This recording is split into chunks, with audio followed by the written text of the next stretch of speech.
Welcome to History Unwind. Today, we're going to discuss the Spanish version of the Cavite Mutiny of 1872, a moment in Philippine history that's still debated today. We will explore how the Spaniards saw it and why their perspective shaped what happens next. So find a comfy spot, maybe grab a cup of coffee, and let's dive in. Alright, the Spanish are still ruling the Philippines. Tensions are rising, especially with all the changes happening back in Spain. There's a lot of political turmoil, new ideas spreading, and Filipinos are starting to question their situation. Jose Montero y Vidal wrote about the Cavite Mutiny in a way that really painted it as a massive rebellion, like this was some big coordinated attempt to overthrow the government. He believed that the mutiny was more than just soldiers and workers getting upset. According to him, the rebels had this whole elaborate plan to kill Spanish officials, seize control, and declare independence.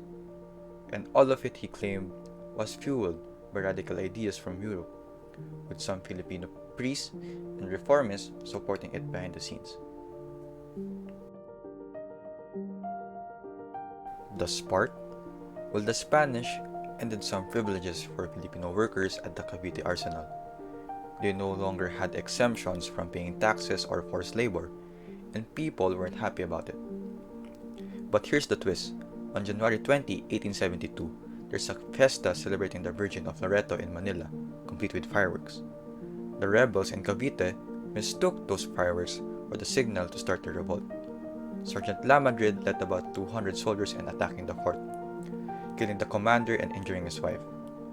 The Spanish were quick to respond, and Governor Rafael de Escudero sent troops to defend the attack. Within a couple of days, it was over. But for the Spanish, this wasn't just a failed mutiny. They saw it as a proof of larger conspiracy. After the revolt, dozens of people were arrested, including the priests Mariano Gomez, Jose Burgos, and Jacinto Zamora, also known as Comburza. Montero y Vidal's account framed them as masterminds of the rebellion, even though the evidence was flimsy. The Spanish used the mutiny as a justification for cracking down reformists. On February 17, 1872, Comburza was sentenced to death by garrote in front of thousands of Filipinos.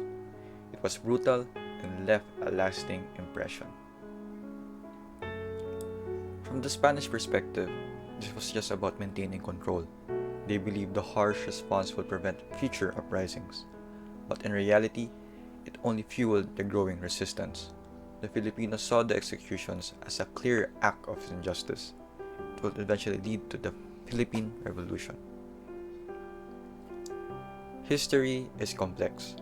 The Spanish told their version to justify their actions, while Filipinos remember it as a symbol of the fight against colonial rule. Understanding both sides helps us get a fuller picture of what really went down. That's it for today's episode of History Unwind. Thanks for listening and taking a little trip back in time with me. If you enjoyed this, be sure to follow the podcast for more history chats. Until next time, stay curious.